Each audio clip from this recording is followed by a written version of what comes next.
Walldogs are a group of artists that get together once a year. They pick one community every summer, and it's kind of like their reunion.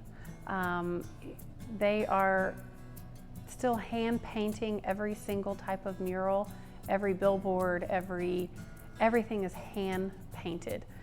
They're experts at their field, and not every single one of them are experts at everything. We have some that are experts at landscape, some that are great at trees, some that are great at portraits, some that are great at hand lettering. You put them together and these murals are they'll just blow you away. We started this project in 2013. The previous mayor, Ken Smith, had came into the chamber board and said that Arcola and Danville has just taken this amazing project on, and we would really like for this to be a focal point of our community. And are you interested? We did one mural in 2013, and it was kind of my testing, my sounding board in order to know what I was getting into for 2016. And we have fundraised over $100,000 for this project. We started out with a list of about 30 different themes. I went to the Clark County Historical Society and asked them, again, I'm not from here, so help me. What type of things were here back in the day? And they came up with a list of about 15 to 20 items, took it back to my chamber board, and we added about 10 other items. I send it off to the Walldog group. There's one person that is overseeing a majority of the organizing on the Walldog side. And I sent it to him. We went back and forth for several weeks and came up with the list of 16. They were things that we feel that are highly important to the history of Marshall. And that's not to say that the other 15 topics couldn't be painted in years to come. And we can have these people come back and paint more murals as the years go on. There's no reason we have to stop at 16. So it depicts our entire history on walls for everybody to see. So I really think that this is a way for us to explain where we've been and where we're going, and to also honor those that have made a huge difference in our community. I really feel that this is going to be the mark that's going to make Marshall.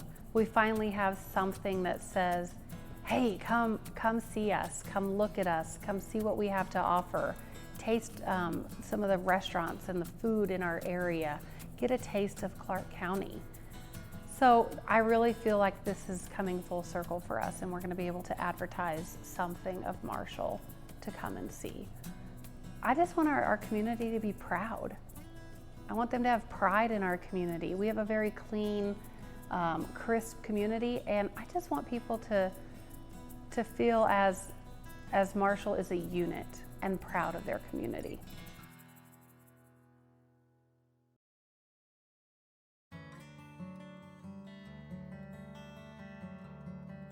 It's been my privilege to know Mr. Foresythe for about 35 years. He was born and raised here. He's about 75 years old. I think he lived in Marshall in the town for a while, and then his dad bought a farm on the north edge of Marshall. He doesn't forget that he graduated from high school here, that he got an education here, that was gave him a stepping stone to get the job at the power plant where he met the gentleman from Chicago, where he then went up to Chicago and acquired the business.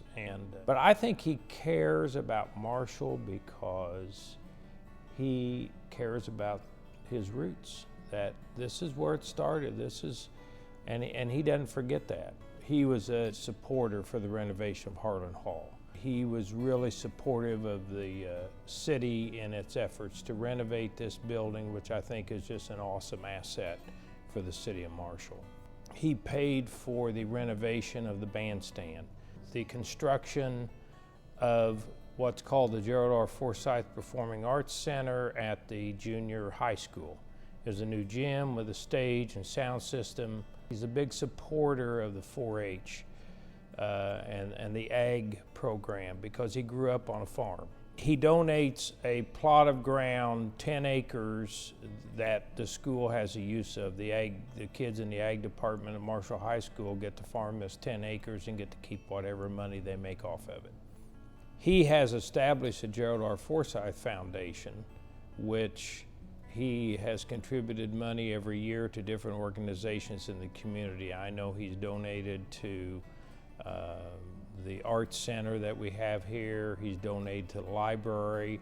I know he has a reading program through the library, which is a Dolly Parton project, and he has given the local money to fund that. I think Marshall is in his blood because his mom and dad, principally his parents, and the fact that this is where it started. I mean, I think he's one of the people that realizes that, you know, who got you started in life makes a difference.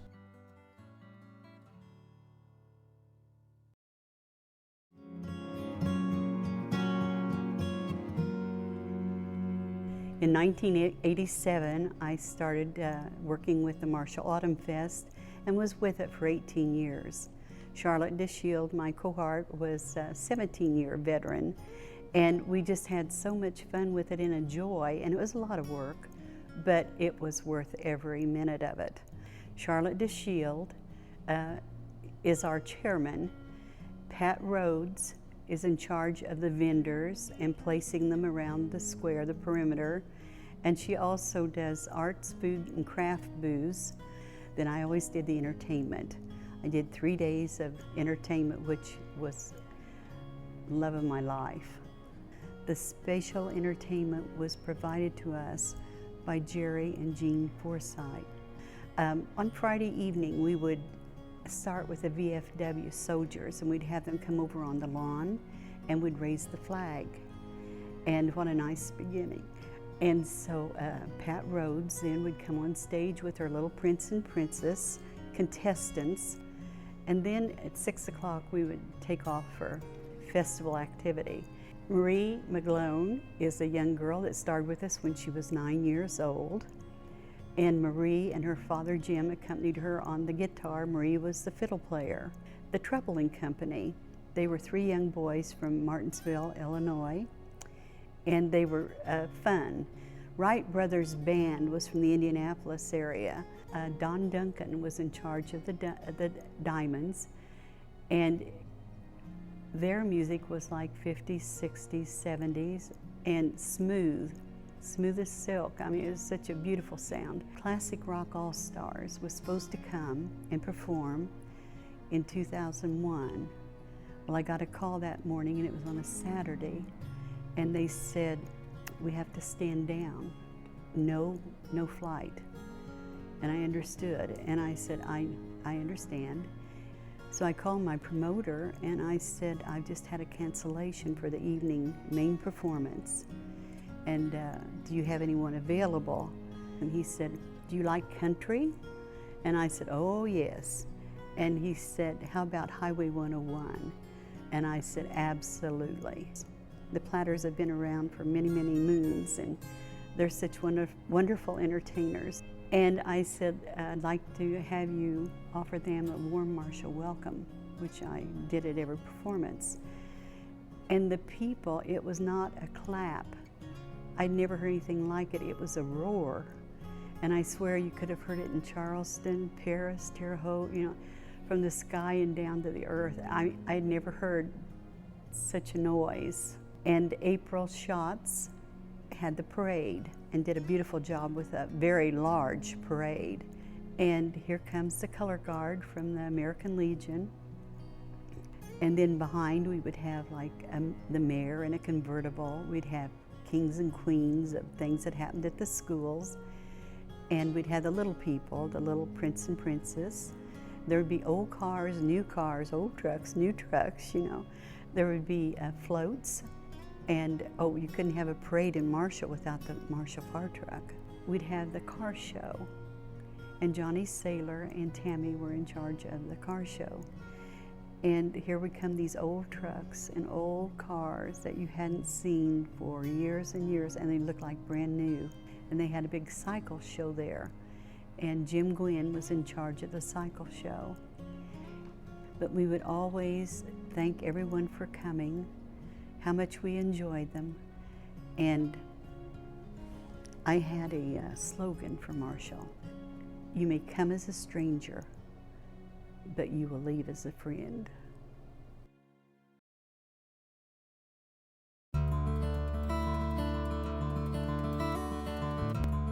My great-great-grandfather, Robert Wilson, immigrated from County Donegal, Ireland in the 1820s. He married a Rachel Culver from Ohio in 1833 and moved on out to a place called Illinois. He settled north of Marshall and bought about 10,000 acres.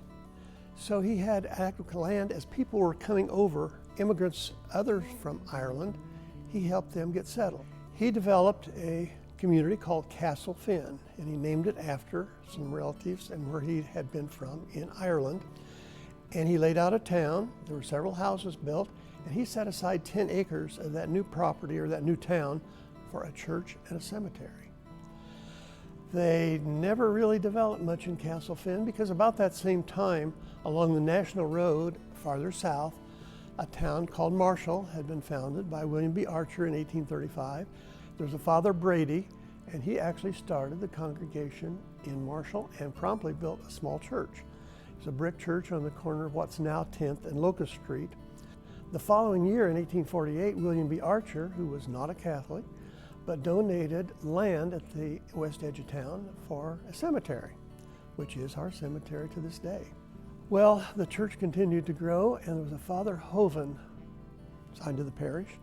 He said, my goodness, this church is just too small. We need some more space for church people. It's growing, and Marshall was growing. So he bought an odd-shaped block, the side of the present church, and promptly put in a huge limestone foundation. Well, this was in 1863. The Civil War was raging, and nothing happened. In 1867, a Father Mark was assigned to the parish, and he was listed as a master builder and a master carpenter. Well, he promptly had the walls put up of brick. The contractors put up local brick, and suddenly, in 1868, the walls were up, and he and a young man named Joseph Forbeck finished all of the woodwork of the church.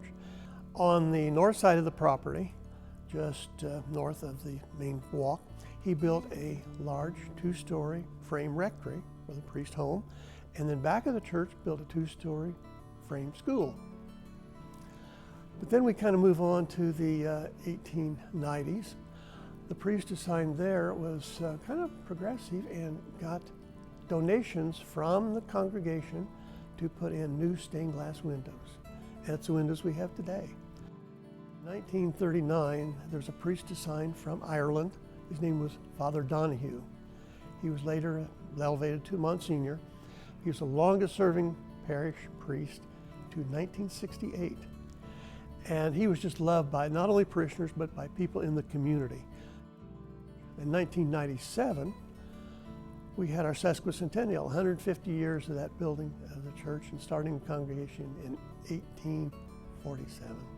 In 2001, the rectory was destroyed by fire. And it was only 25 feet from the church. The church, thank goodness, from the wonderful fire department here, neighboring fire departments, even from Edgar County, poured water on the church, did not even have a cracked window or a singed shingle. So we finally had that done, and we shifted back in then to renovation of the church. And it was a major renovation from top to bottom. My wife's cousin passed away, and in her will, she donated $200,000 to the church. There were our windows. So promptly that was planned, and the windows were all taken out one by one. The glass, anything mismatched or cracked, was replaced, and we had wonderful, brilliant windows. The big window back of the altar is called the Flight into Egypt, and it was considered absolutely priceless work of art. If you look at it from the outside today, anyone coming back from the 1800s would know that's St. Mary's Church. It really has not changed much at all. So I guess looking back in the past, we had a dynamic period. In the present, we've had continued growth and good management. And I guess if we look to the future, we've got a bright and rosy future to look forward to.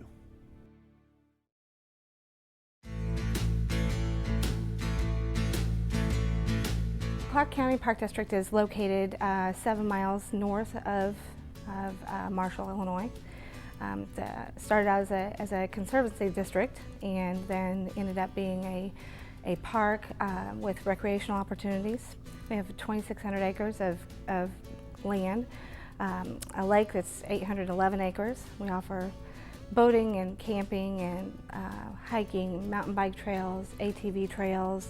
The watershed portion of the park was built in 1967, I believe, and the Mill Creek portion of it, the recreation portion of it, did not come to fruition until 1982.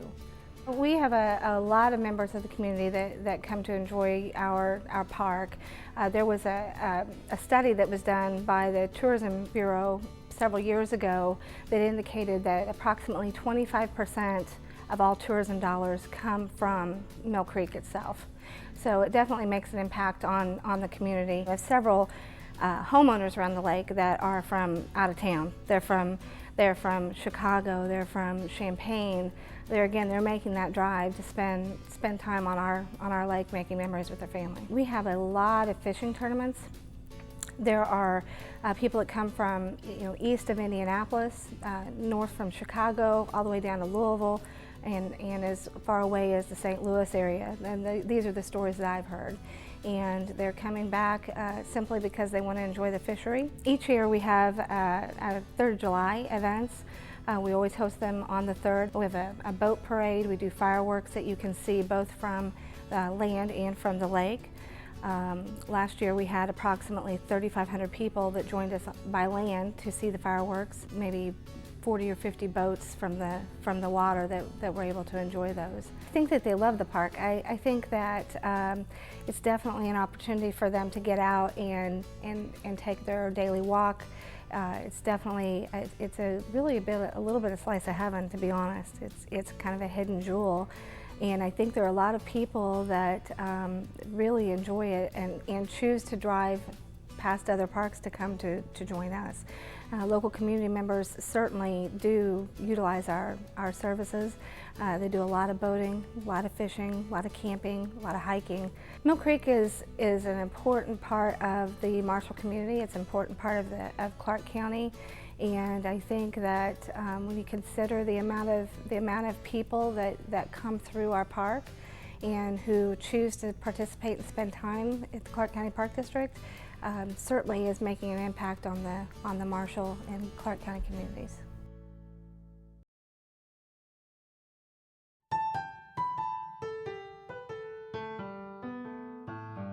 Howard Harlan purchased this land that we're sitting on right now in 1861, and to build a livery stable. In 1871, he decided to build a upper level for a community hall. And so in 1873, in April of 1873, they had a big grand opening, and it was like a catered meal in, and it cost all of $1.50 per couple. According to the newspaper articles, there was a mortgage recorded for $6,000. That's what it cost him to put the top on this, is $6,000. Still a lot of money then, and it was a big addition to Marshall. In 1904, the building was purchased by a man named B.F. Johnson, and he was a prominent businessman in Marshall at that point in time.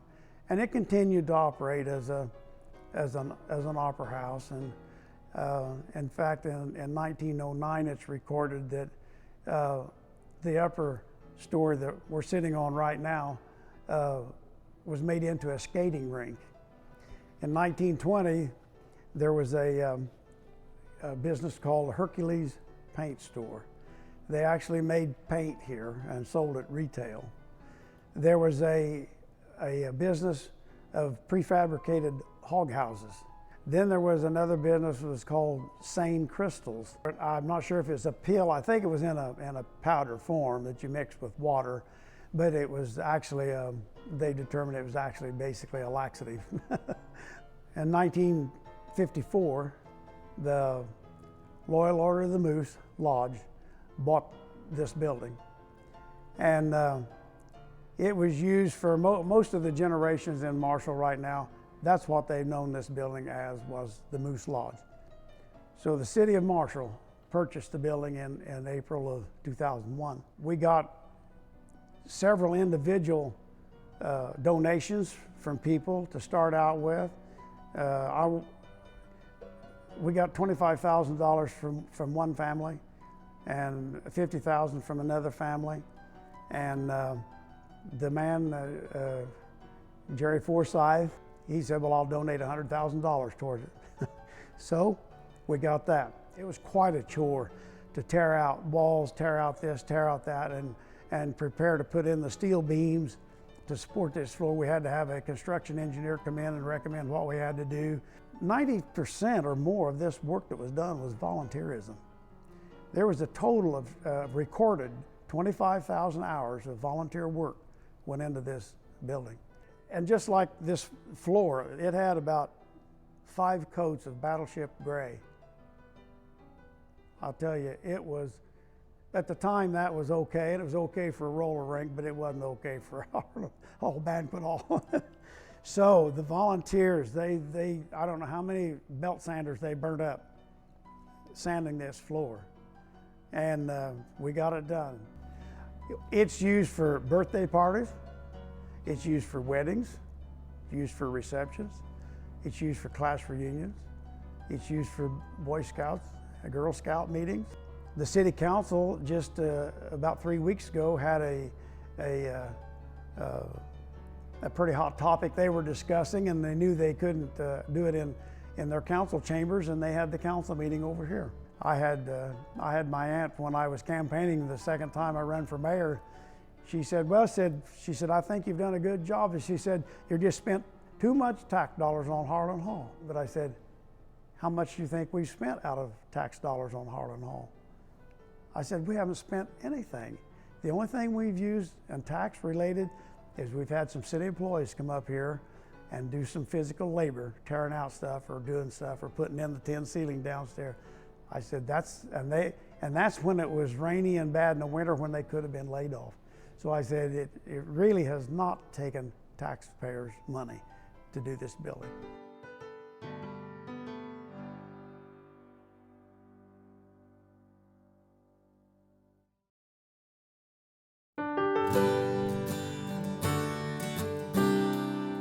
I wanted to tell a story about Velsico because of its importance to the Marshall community. Velsico was actually provided a lot of things for the Marshall community that we wouldn't have had otherwise. In 1931, 2 cousins, one by the name of Hyman and one by the name of Regenstein, developed a company called Varnall. Hyman had worked on 2 patents which involved hydrocarbons, and he believed they had, there was a market for those 2 hydrocarbons. So Regenstein did finance the Varnall company, and it did start in 1931. It wasn't too long after that that Regenstein named the company Velsico. That was derived from the Latin words meaning quick drying oil. It wasn't too long after that that Regenstein realized he wanted to build a manufacturing plant, processing plant, somewhere in central Illinois. He looked at Marshall because of the Pennsylvania Railroad that ran through Marshall, as well as the good roads which ran west and south. Probably more important was the fact that he was close to the oil fields in Crawford County and the refinery in Robinson. because Velsico was an oil-based derivative company. The people in Marshall at that time, the business people, were really enthused that he would even think about selecting Marshall. Founding fathers at that time purchased approximately 270 acres just north of Route 40 and west of Route 1. Manufacturing began on the plant in Marshall in 1935, and by 1936 they were producing their product. Velsico was most noted for chlordane. It was the first synthetic chlorinated hydrocarbon insecticide to be invented and produced commercially in the United States. The plant expanded its chlordane operations in 1965 and 1975 due to the market demand. My dad retired from Velsico after 32 years. Velsico afforded my sister, my brother, and I the opportunity to graduate from college and to graduate debt-free with no loans. So for many people, the smell of chlordane in Marshall, kind of a strong smell which can irritate your nostrils, but those families whose parents might have been employed there, it was a smell that afforded us many opportunities that we wouldn't have had otherwise. So Velsico is pretty much forever etched in not only my family's memory, but the families of many other families in Marshall. That Velsico was a huge thing for Marshall. And I think the men and women who worked there at that time knew how huge it was. And I'd like the younger people who didn't know Velsico or didn't see Velsico as it stood in that day would know that some of the things they enjoy today here in Marshall have occurred because of the 600 people who worked there, where the money stayed and was spent and expanded businesses here in the Marshall area. There's some mornings I actually go outside, and I can say 25 years ago, if everything was just right, I could pick up the scent of chlordane, because I knew that scent well. Here in the last, 10 years, some mornings I've gone out when the air is just right, and I try to pick up that scent, but it's not there. Sometimes I wish it was. We're back live in the studio tonight, so excited. We had 15 calls the first break. We're hoping for 15 more right now. If you know Rick Metzger, that last storyteller, if you happen to ever work at Velsico, if you knew someone that worked at Velsico, you call right now and get these phone banks started ringing, because Rick did a great job talking about a great piece of history in Marshall, Illinois. It was a great story. Who's going to be the first one? I want to give a shout out to Bear. His name, I guess, is Terry Klatfelter. But everybody said they call him Bear, so Bear, give him a shout out. So he has worked at Kirchner's, general manager. He's been at Kirchner's for 43 years. Wow. Now, he's the Marshallite. Everybody knows him. Thank you so much for calling. Thank you so much, Bear. If you know Bear, or you've ever shopped where he works, you call us right now. Absolutely. That would be a great one. We want these phones ringing right now. Who's going to get us started? We had some people that got us started last time around, but we need someone right now. I want to give a shout out to Janet and Tom Jones. They're retired teachers. Thank you for helping create tomorrow's leaders. Pat and Dennis Martin. You know what?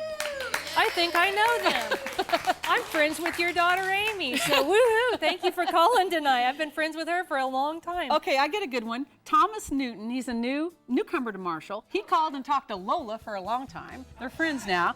He said that he loves the program and he's excited to know more about Marshall, so thank you, Thomas. I have Bob Barrett to thank from Champaign, and Dudley and Janet Crow from Marshall, and Frida Drummond from Marshall. Thank you so much.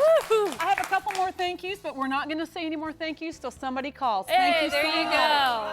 You could, Absolutely. you could give a gift of $75. That will get you one DVD of this great program only on Marshall, 2-hour program. Or if you'd like more than one, they're 60 each. So give us a call right now. We've got several people. Ken's waiting on somebody. Rhett's waiting on somebody. Ted's waiting on somebody. Gosh, Big Mike. Call Big Mike now. That's what we call him. He's our friend right back there. He's a good friend of the station, good friend of Kelly right there. And speaking of Kelly, let's shoot it over to you right now since you got Big Mike next to you. I got Big Mike next to me, that's for sure. I made my dear friend Jennifer Bishop move down a seat to make room for Big Mike. When I moved to Marshall back in, 1992, Big Mike was the second person that I met in town. Connie Richardson was the first, bless her heart. Big Mike was the second, and we shared an apartment, not together, but an apartment building together. And it's funny because it's owned by another two of our storytellers, Damien and Eleanor Macy. They were our landlords. So I tell you, it's so much fun being in the studio. You got to smile, Big Mike. It's My so wife is watching. I can't. She may not be your wife after that comment I just made. Anyway, call the show tonight. We are having a blast here in the studio. Marshall, this is my story too, because I feel like I know all of these storytellers. So again, we're having a wonderful night tonight. Please give us a call, and Kian, I'm going to send it over to you. Well, I'm standing right here next to a very special lady, Rhett Smitley, who told the story of Autumn Fest. And she was part of Autumn Fest for a long time. And if you saw the open graphic of that story, you saw women who got Autumn Fest going. But I guess, Rhett, what I want to know is Autumn Fest still going today? Oh, yes, it sure is. And I'd like to extend a warm Marshall welcome to your viewers. And let's see, we're going to go for the third weekend of September. And the people that will help me make this invitation possible would be, we're going to say, a Buffy, a Laura, a gentleman they call Fatty, that's not fatty anymore, he's very thin, and Shannon. And I know they want you to come join them and have a wonderful time. And all you need to do is bring a lawn chair. And you may come as a stranger. You may come as a stranger, but you will leave as a friend. Woo-hoo! Spoken like a true lady right there. We've had the opportunity to get to know Rhett through her stories, through Autumn Fest. We thank her for being a storyteller. We also thank you for being an underwriter of the program as well. We appreciate that support. Thank you so much. So don't miss out on that. Something very special to Marshall. I think I'll be going to that this year to see what it's like. I've never been to it before, but looking forward to it. So that's one of the great things we get to be a part of, being your PBS station and going into hometowns just like Marshall, Illinois, and meeting wonderful folks just like Rhett and all the other storytellers in the studio this evening, and finding all about all of these different unique things that make Marshall the special place that it is. Jana, over to you. Thank you, Kian, and thank you, Rhett. She's a very special person, and it was great to get reconnected with her. The phones are quiet. Awesome. That is no fun in this building right now because we only have 2 people on the phone. Actually, there's none on the phone. We could hear crickets in here right now. Who is going to be the next person? I know that there are people in Marshall who love this program. You want to support a program that's all about your community right now. Please get on the phone and call. This program is one of the greatest programs ever about Marshall. We were thrilled to be a part of it. For $75, we would love to send you a thank you gift, a DVD of the program, approximately a 2-hour program just on Marshall. If you'd like to, they end up being $60 a piece. Who's going to be the next caller? Right now we have 4 storytellers answering phones, and then significant others or just friends. Big Mike wants somebody to call him too. If you call somebody and it's not the person you want to talk to, tell them you want to switch and they'll go get him and we'll switch. There you go. Thank you so much. I'm going to put a challenge out there to you. One of the stories we had in the last segment was Mill Creek Park. If you have ever enjoyed a Saturday afternoon, Beautiful a park. Friday night, a Sunday, anytime on the boat, just going through the trails at Mill Creek Park, just out for lunch, gone fishing, you give us a call right now and you say thank you for showcasing that wonderful place in Marshall, Illinois. That is a great place. We went out a couple weeks ago with my husband. That is a beautiful facility. So great. Right now the phone bank is getting full, but we still need you to call for $75. We'd love to send you a DVD. Thank you so much for calling. There's been a couple more thank yous. Steve Arney, he's from Marshall. His uncle, Vaughn Arney, was the city and the high school band director, and I had a couple of our storytellers say, and what a great band director he was. So thank you so much, Steve.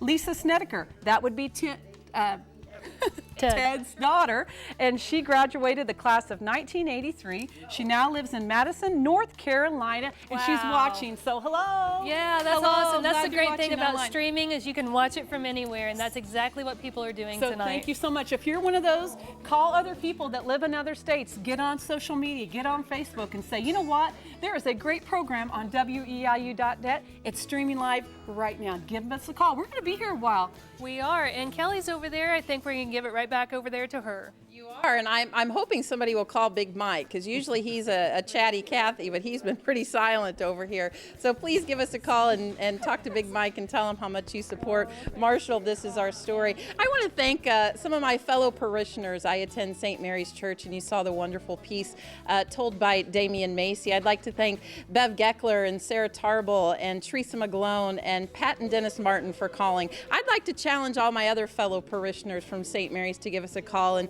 tell us how much you enjoyed that historical piece on St. Mary's Parish. It's real easy to do, and you know, Father's Day is coming up. It would be a wonderful tribute to fathers to provide them with a special DVD of Marshall, This Is Our Story, a town that is very special to my heart. I look at all the stories and listen to the stories that are told about our sweet town of Marshall, and it just, you know, some of them, like our storytellers, bring tears to your eyes. They're a special tribute to a family member or a life once lived in Marshall. Just a beautiful program that's not produced, you know, there aren't many television stations that will produce something like we're producing this evening, taking the time and embedding ourselves into communities in central Illinois. And we want to thank you for being part of our program this evening, and that's why we're asking you to call tonight. Jana, Keanne? Thanks, Kelly. Absolutely. The phone bank, we're getting a few more callers. At this point, we are needing 10 more calls. You can do Who's it, gonna do Marshall. Or anywhere around the world, as a matter of fact. Actually, from past stories, we've had people call from New York, Washington. Who's going to call for Marshall, This Is Our Story? We've had people call from other countries We have. because we're streaming online tonight. How exciting so is if that? you're living somewhere where you know that someone is outside of our viewing area, you get a hold of them and you tell them you have to get a copy of tonight's program, and you can get it online or you can call as well. We'd love for them to call tonight so we can give you a shout out over the air and let people know that you love your hometown and you love that we're telling a story about Marshall. We're playing musical chairs right here behind us. It looks like someone wants to talk to Big Mike right there, and he's ready and willing to take that order. And phones are quiet right now. Well, we got a couple coming in. But okay, come on. Something I want to talk about is I had the pleasure to meet Mr. Joe Schroeder, who was the storyteller for Gerald Foresythe. And what a wonderful story to be told. Marshall is very lucky to have someone like Mr. Foresythe who is very committed to that hometown because that's where he started. Right. And Mr. Foresythe, we want to thank you for your support and underwriting of this program as well. We did. We had an opportunity to meet him on the phone, and what a great man he was and a great supporter of this program. So we really do truly thank him. Yes, we do. And someone else that I want to talk about is Jennifer Bishop back here. She talked about Walldogs, and that's coming up later in the month, actually. But what I think is really cool about this is this program documents all the people and the places and the happenings that made Marshall what it is, and you're going to be able to see those on all these different murals throughout town because of that event. That's right. And speaking of people in the community, Sue Cassidy called. So Sue, we'd truly like to thank you for calling in tonight. She's just one of the callers that believe in WEIU and what we're doing for Marshall. This is just not a job for us. This is a passion for us. If WEIU would not do this for you, who would do it? Keanne and I work really well together. We have a great team here at WEIU. We are on the campus of Eastern Illinois University, and we are proud to be a part of this station and to be a part of this school, and we hope that you are too. So call right now. You may be an Eastern alum, and we ran into a lot of alums over in Marshall. Give us a call. We did.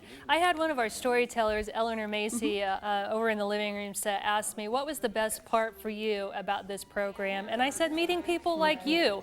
And she kind of laughed at me. I said, no, I'm serious, because when we're able to visit your hometown again after this program, we feel like we're part of your town now. And that's because you accepted us and you allowed us to produce this program with you. And we thank you for that. Yes, it's just an ongoing feeling that once we come into your town, we're not flying in and flying out. Once we get there, we're staying, and we will visit your town frequently because now we know how great Marshall is. And you're part of our family as well. We're your PBS station, and we're glad to be a part of that. And if you want to be a part of our station as well, not just by name, but by membership only, then you got to give us a call tonight. Say, I want a copy of that program. Give your gift and have this to treasure for years to come. That's right, Ken. We need 6 more people to call. We're trying to get 15 calls into this break. We got a couple people. Well, actually, Rhett's needing somebody to call her. And if you know Rhett Smitley, who wouldn't want to talk to Rhett? We've got, oh, here we go. Jennifer Bishop's getting a call. So we're excited about that.